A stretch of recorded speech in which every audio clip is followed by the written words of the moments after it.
Hello and welcome to Canada Reads American Style. I'm Shauna, and today we have the huge privilege of being able to speak with Ali Hassan.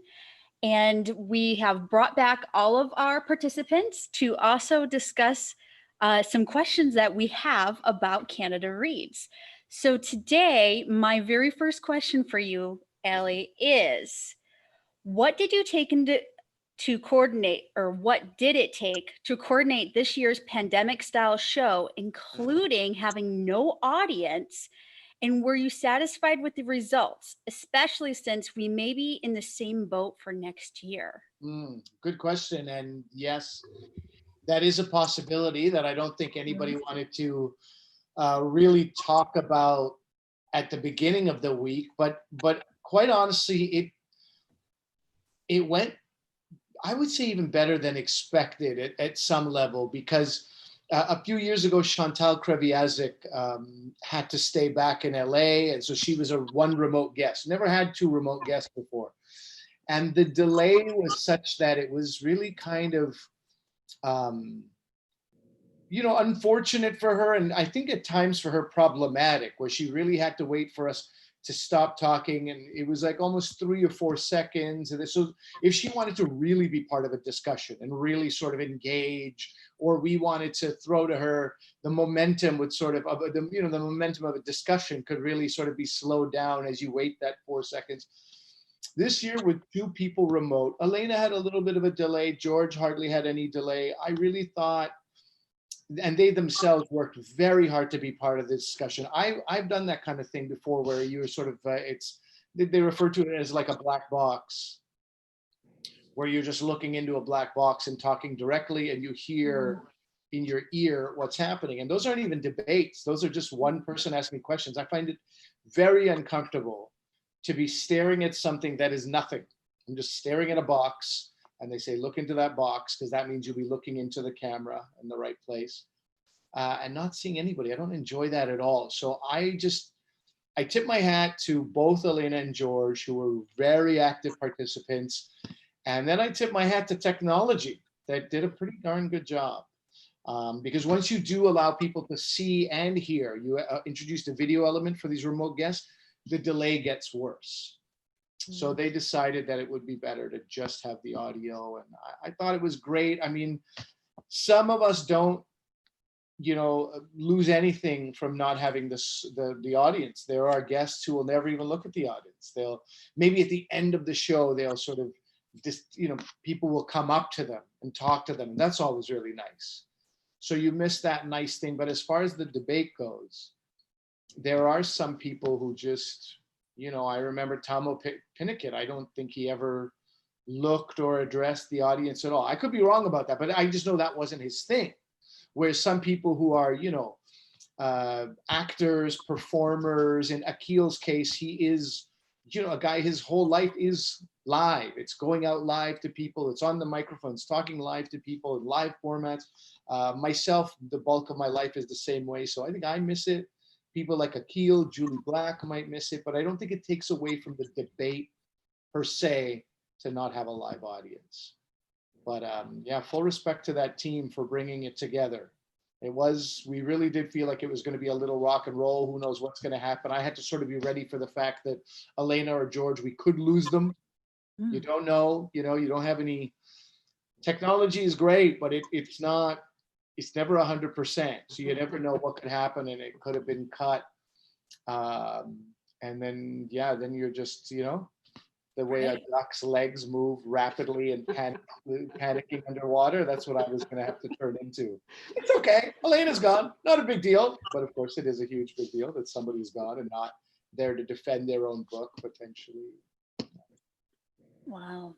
Being able to hear the perspective, because like trying to understand the whole black box thing, and it's so nice to hear and see that new perspective of that. So I'm going to turn it over to Jolene and have her ask her question. Sure. Thank you, Shauna. Hi, Ellie. My question for you is, who are some of your favorite authors, and who would be on your dream team of defenders?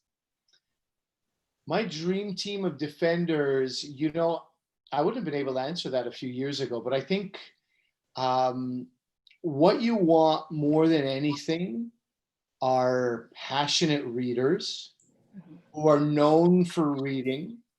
You know, it shouldn't be, in my opinion, I don't think it should be people who are, I mostly read newspapers and magazines and journals, and I hadn't read a book in a while and I'm reading this. I feel like the more accustomed and used you are to reading, I think it's better for you in a debate. I think it's better for you to sort of like parse out what's important in a book. What are the broad themes? What are things you can dive into? What are passages you can take and quote to hammer home your points? You know, so I think any avid reader from any walk of life, any celebrity from any walk of life, I'm happy to have them. You know, I really like Jay Baruchel.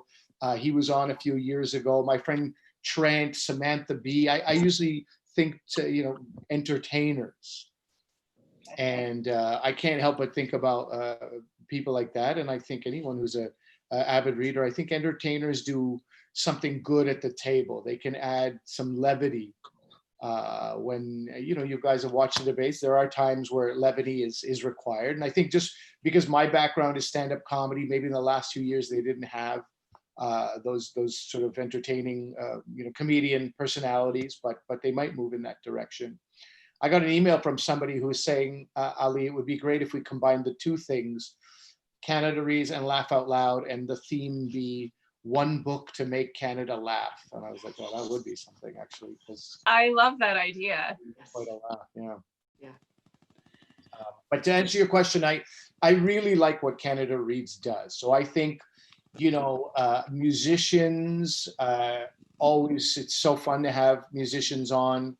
And it's a tough question to answer, actually, Jolene, because who that person is outward, like they may be my dream team, but how they would perform in a format like Canada Reads, which they would have likely never been part of. Canada Reads is one of those things, you don't know how you'll do at Canada Reads until you're doing Canada Reads. Nobody ever says they'll do well because they did that panel and that panel and that panel that was just like it. There's nothing really like it. So what you think and how you think somebody will perform is kind of a crapshoot. Now, I'm sure Canada Reads team knows what to look for and what they look at and say, we probably shouldn't, you know, have that happening. But there are a number of actors. I've talked to some people this past year about different things. Sandra Oh, I got to speak to a little bit on a Canada Film Day. And I just found her to be so thoughtful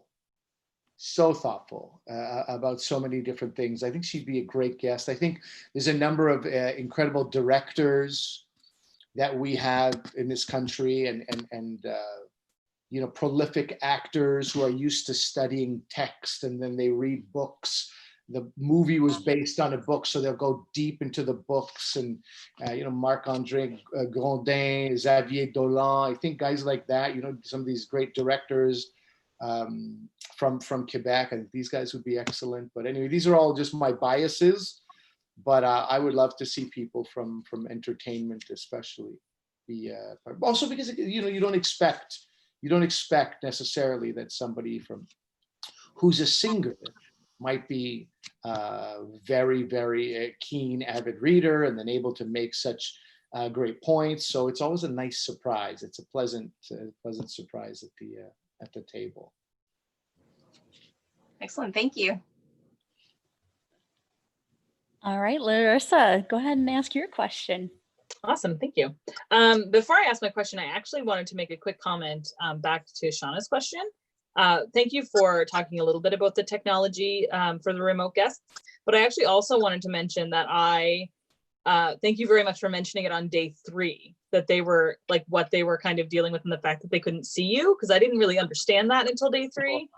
And then when you mentioned it, and then somebody else mentioned it again a little bit later, it made so much more sense as to how the interactions were happening.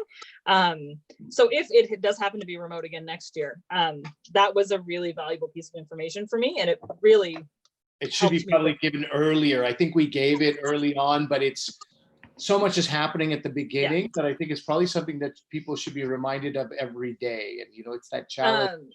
Exactly, yeah. So much to get through in a day that you don't want to spend too much time. But on the day 3, I was like, I better mention this because I don't know if people appreciate what a great job they're doing.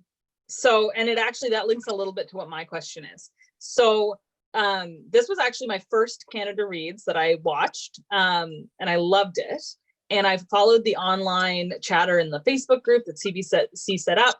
And I was, first of all, really surprised to see what a lot of the comments online were. And a lot of them had to do with gender dynamics and debate etiquette. And I was wondering if that's what I read online, but not something I noticed myself watching. I was wondering if sitting around the table with the panelists, if that was something you could pick up on days 1 and 2, or was that something that, or as well, did you see that online commentary as well? Did the other panelists, and is that something that changed the way you had the conversation by day 3 and 4? Because there was a little bit of a shift. I don't look at anything online during the week of Canada Reads. If somebody tags me in some on Twitter, then I'm sort of obliged to look at it, but I don't go looking for anything. I let the Canada Reads, the CBC Books team, tell me if there's something I should look at. I just don't want to be influenced in any way,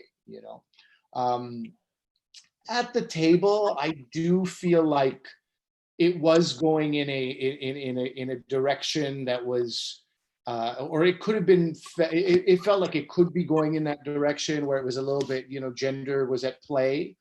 But a couple of things about that, Larissa. Number one, it's the year after Me Too movement, and it's like women are feeling empowered, and women are in a place where they shouldn't be called girls anymore. I don't know, like I know some women who are like, oh, what's the big deal? I'm at an age, if a man calls me a girl, I like it, I appreciate it. But I don't know if that should, this is not my place to say, but I have 2 daughters, and all you do as a father and as a parent, my wife obviously right beside me, you want your kids to grow up to be smart, confident women. That's what you're just pushing them in that direction. Stand up straight, don't chew your hair, whatever. Every single thing is so that they become impressive young women. That's the whole thing. So then when they get to that stage and they really, take a foothold of who they are as women, I don't know, to hear girls, and I'm not like, sort of easily triggered by things. I notice it, I go, oh, that's it. But that, I was like, oh, wow, that might bite him on the butt. And sure enough, Which it did. Yeah. Yeah.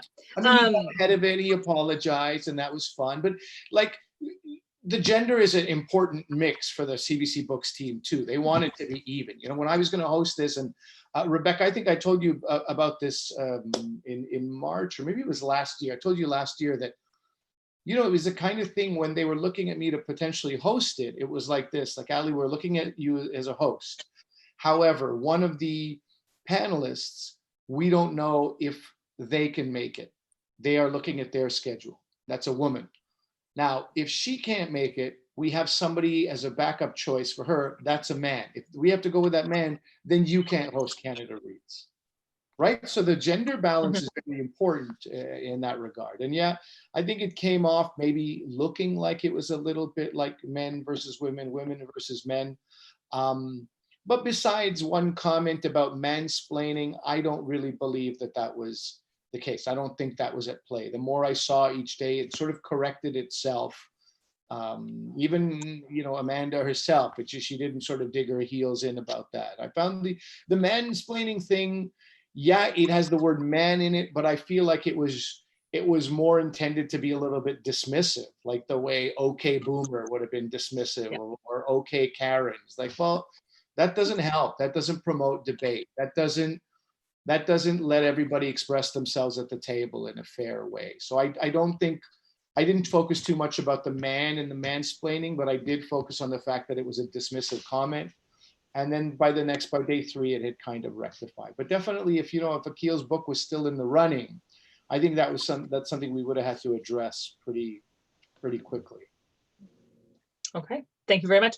That is like really helpful to hear, because of course there was the girls comment, which did come back, and there was that apology.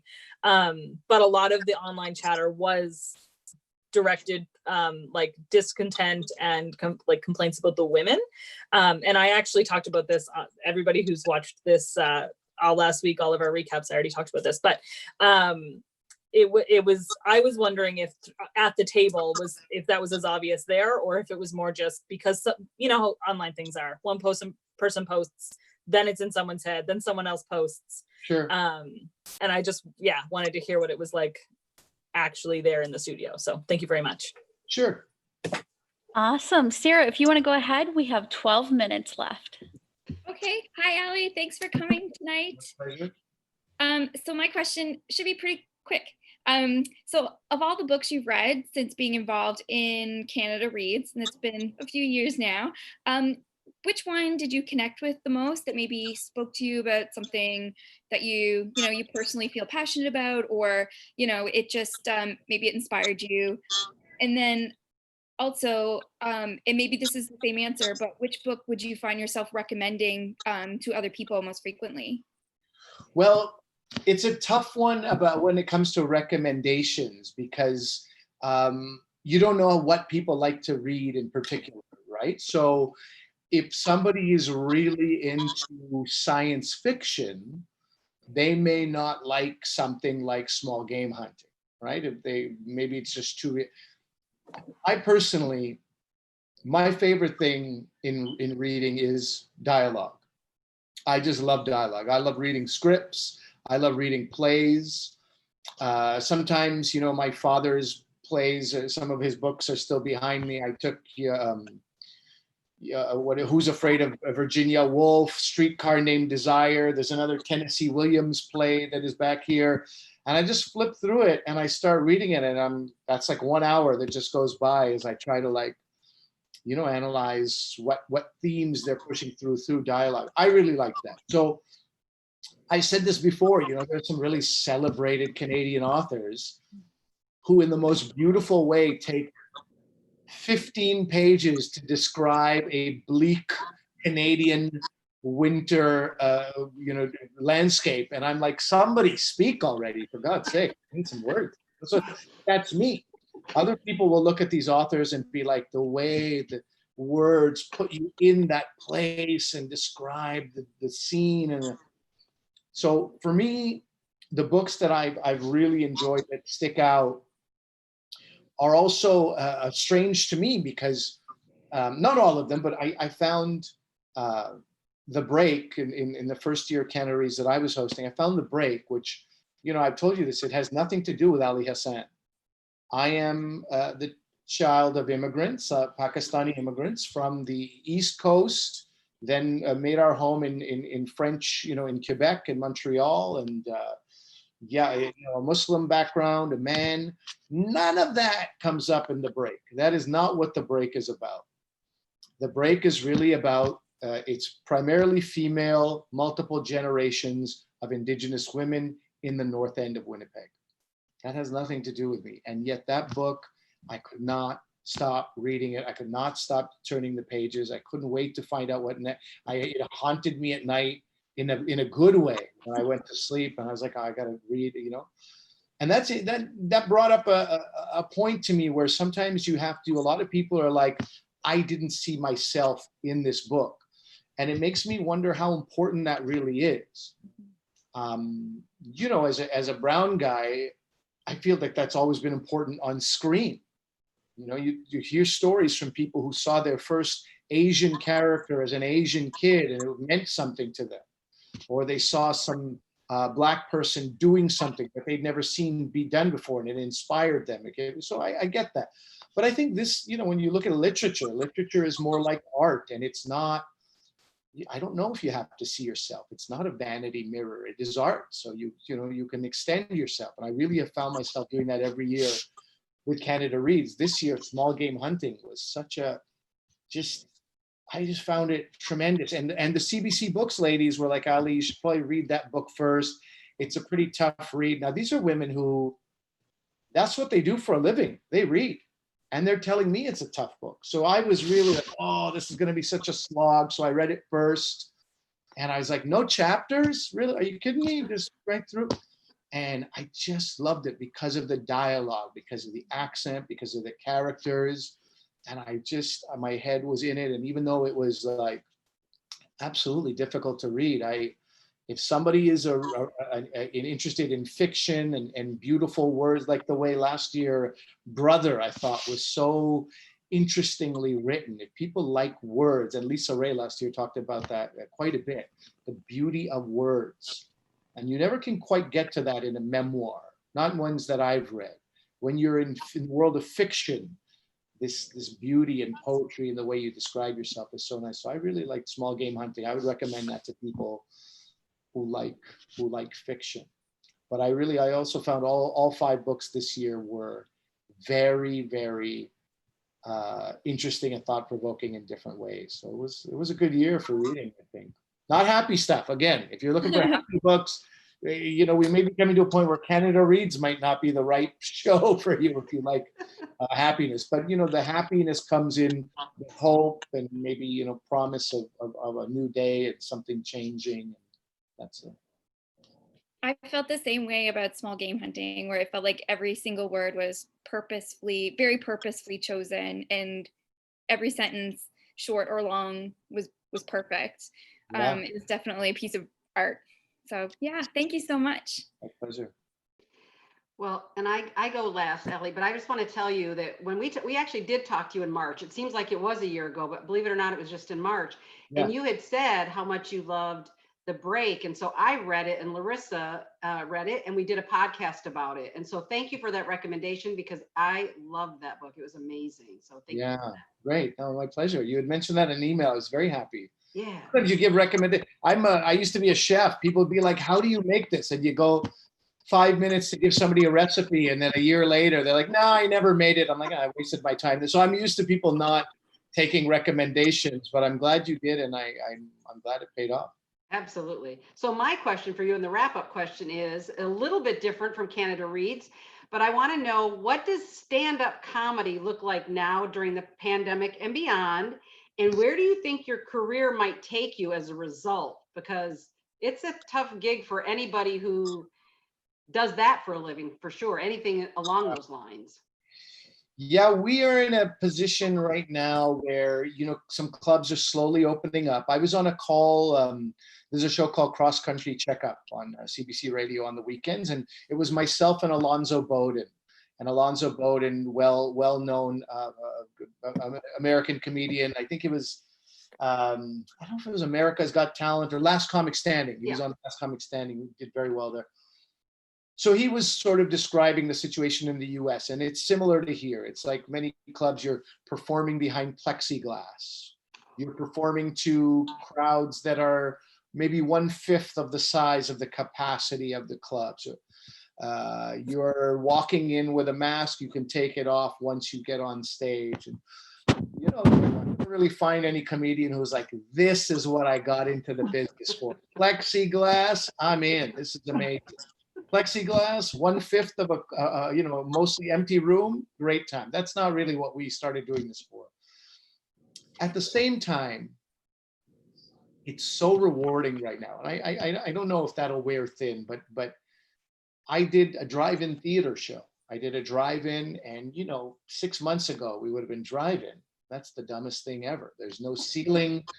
People's laughs just go into the sky, and you can't even hear them, and then they honk instead of laugh. It doesn't make any sense. But we are in a beggars can't be choosers situation, right? So I did a drive-in. It was a Just for Laughs drive-in series, very well organized, very safe. Just for Laughs doesn't need any kind of bad press around this, so they were really, really as careful about COVID as humanly possible, and it was just terrific. It was comedians hungry to perform, performing for audiences hungry to laugh. It was like, really, if it had been a room, I would say the love was in the room, but it was up in the sky, but it was excellent. But much like Michigan, Canada has got a limited window on drive-ins, right? By the end of September, I don't know, you can't really do much at night, especially in most of Canada. So we have to look to these clubs, and they're going to be at partial capacity. My main thing has been theaters. I moved out of the clubs into theaters. I will probably move back into the clubs for a little while if I can, maybe smaller sets, shorter sets for a while.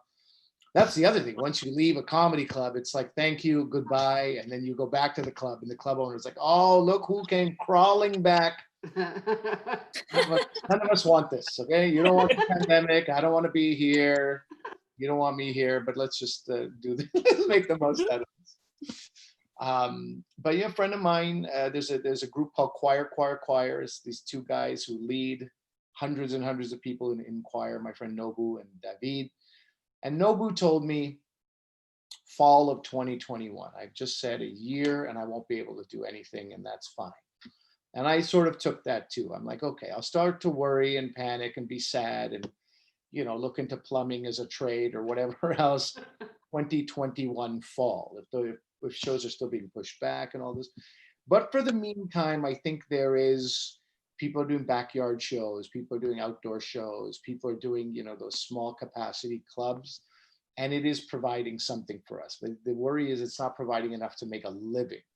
A club can't pay the same rates it used to pay, when your club was completely full to somebody. So I don't have the answers, Rebecca. I don't really know what's going to happen, but I have no other skills. Like, there's a lot of blank stuff on my resume. So I'm lucky that I have CBC. I'm sort of a part-time broadcaster. I have this show called Laugh Out Loud that I host.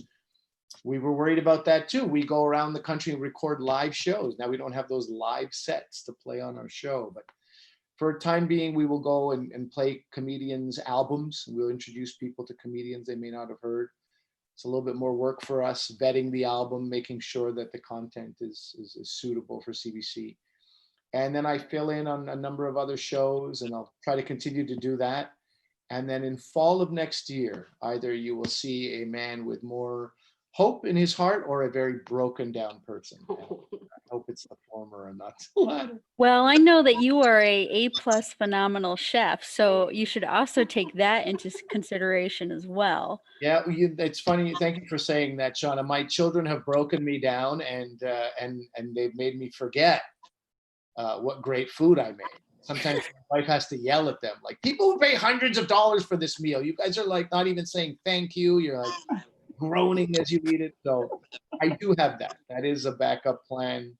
But those places aren't doing particularly well either. They're not doing particularly brisk business either. So, I will continue to try to, continue. I will start to put out, smaller, bite-sized comedy content on the web. I will try to do shows wherever I can. I'll do as much as I can in the CBC building, and we'll see what comes of that. Great, thank you. My pleasure. We know that we know that you're going to be successful, and I mean, we can't wait to see everything that's going to happen in from now all the way until fall of 2021. So thank you so much for your time today. And I know you need to get going, but I do want to ask the rest of our participants to hang on, and we'll say goodbye to Allie. Thank you so much. Thank you, ladies. I enjoyed talking to you very much. Imagine I said, okay, take care, girls, and then I left. You'd be like, what? This guy I appreciate your time as well. Thank you so much. Thanks. Thank you. Thanks. That was wonderful. I think he makes me laugh. I swear. There are people who have just a delivery. They can say the most subtle thing, and it just makes me laugh because when I lived in Los Angeles, I used to go to comedy shows all the time. I just think he's hilarious. I think it's fun. I'm picturing him behind the plexiglass, like he's in the Blues Brothers singing Rawhide, and they're like throwing the bottles. So I am keeping you guys on here because we do have our big giveaway to tell everybody. So we are giving away a $50 Amazon gift card. We did express that we were doing that last week. So we have 6 people watching right now. And why don't the 6 of you go ahead and write in what was your favorite book of Canada Reads 2020. And we will do a random drawing of everybody who submits an answer to our discussion on YouTube Live. And in the meantime, while we wait for everybody to do that. Wait a minute, you mean they have a 1 in 6 chance of winning? Yep, That's they have a very good. Wow. chance. Why can't I get in on a deal like that? Dang. It gets even better if they're watching it on their TV and half of them can't comment. Like 1 in 2 chance. Well, they might jump on their phone and be able to watch it. But the other thing is, I know there's a delay. So there's about a 30-second delay between us talking now and them actually getting the news. So what were you most excited to hear about from Allie tonight? Crickets. No, I always go first, so I'm gonna be quiet. Yeah. I mean, we're choosing our question, so I was really excited to hear his answer to my question about what he liked most about the books, and I was surprised. I'm not sure why, but I was surprised that he mentioned in particular dialogue, and I thought it was really interesting to tie that into small game hunting, since that's something that was kind of divisive among everybody online and on the panel. So I think that was pretty cool. And for my question, we had that conversation amongst ourselves, like, you know, who would we like to see? And so I was interested in somebody who's right there, you know, what is his take on that? And, you know, he would know who's done a really good job and maybe have a feel for who would do a really good job. So I was happy to hear that. And I loved his idea about having, you know, the comedians come on and you know, something to make, or a book to make Canada laugh. I think that would be fantastic. And quite a change from the last couple of years, because they have been heavier books, right? So there was the one, wasn't there, about the bus driver? Was that a funny? I didn't read that book. Yeah, I love that book, and it was funny. It was called Precious Cargo by Craig Davidson. And I love that book. And there were parts of it that were funny, but overall it's a really beautiful book, but it was funny. Yeah. Parts of it were really There's funny. been a few, and like Best Laid Plans has won from Terry Fallis. Like there are some funny ones, but Wait a minute, I'm probably going to say something really stupid here, but did you guys know that there is an annual award in Canada for the comedy books, the funny books? Yeah, Stephen Leacock Award. Yeah, like that was new to me. So I was so happy to find that, because I was like, I need to read something that makes me laugh. Yeah, whenever I need something a little lighter or something, you know, that's going to make me laugh out loud, I go look at that list. So, and there's a lot of really good ones on it. Well, all right, you guys, there's only been 2 comments. You got to comment your favorite book of Canada Reads 2020 in order to be entered into the drawing. So far, you have a chance, 1 in 2 chance yeah, no kidding. of winning this $50 Amazon gift card.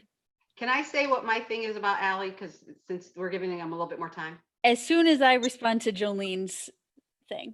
Oh.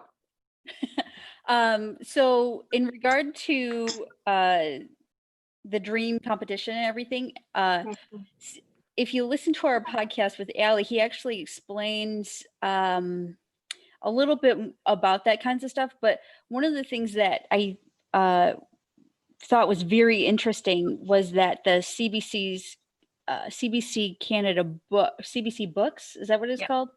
CBC Books is the one that puts a lot of time, effort, and research into getting all the defenders put out. And he was explaining in our earlier interview that they do it based on their voices. So if a person's voice sounds too similar to another, then they won't put them in the same show together, and they might have to wait a year to even participate as a defender. That's interesting, and that would be helpful for people with visual you know, challenges and stuff like that. So that's very interesting. And for people who listen to it on CBC Radio 1. Exactly, yes. Yeah, it's primarily a radio show, so I'm not, it Yeah. doesn't surprise me, but that's very interesting. Right. So we're going to give the chance to enter in for the $50 Amazon gift card another 3 minutes while we let Rebecca finally to say her piece. I just thought, because I feel like this is so rare that it happens, but I think it just shows a level of professionalism that's just so cool, because you don't see it often. When he spoke to us, he called all of us by our name. Yeah. And that takes that to the next level, because it's easy to just come on here, chat with people, but he makes that effort to connect too. And I love that. I think that's actually really cool. That's what I like.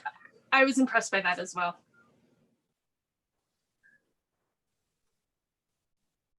Okay, and finally, I think we will do a little bit of participant trivia. So here is What's that? Surprise. This wasn't in the prep notes. Trivia. I know nothing of this. She's just winging it now. I'm just trying to come up with something until the 7:40 mark. What is your favorite color? Mine is today. It's orange. Your favorite color is orange? Today it is. I have Okay, 5. so it changes on a regular basis? Sure. Okay. Mine's about you? green. Oh, go ahead, Larissa. Mine's green. Green. Okay, Sarah. Mine is green or mustard. Ooh. Oh. All right, Jolene. Blue, Blue. Okay. and then Rebecca? green. Blue and green. Okay. Yeah. Me? Yeah. I don't know. It's a crapshoot. It could be anything any day. I'll say today purple. Today purple. Okay. Yeah. Yeah, said because I orange, have a purple. top 4, like any shade of orange, blue, green, or yellow. Any shade. So So basically no favorite. kind of. Well, I don't like reds, pinks, or purples. You don't? Mm. So You named all the colors, but you left it. They feel really bad now. They just feel really depressed that you didn't pick the whole color. I know I would have a really weird rainbow. I'm with Shauna. Those are my 3 least favorite too. Purple is at the very bottom. They're too warm. The colors are too warm. Purple. All right, so it is officially 7:40, and that means that we will be either contacting Colleen or Leon with their Amazon gift card. So Colleen mentioned From the Ashes, and Yay. Leon mentioned Small Game Hunting. So thanks so much Great for choices. watching with us today. And don't forget to follow everyone on their Instagram, their website, their YouTube, and finally, the Canada Reads American Style podcast. We'll see you later. Bye. Bye. Bye.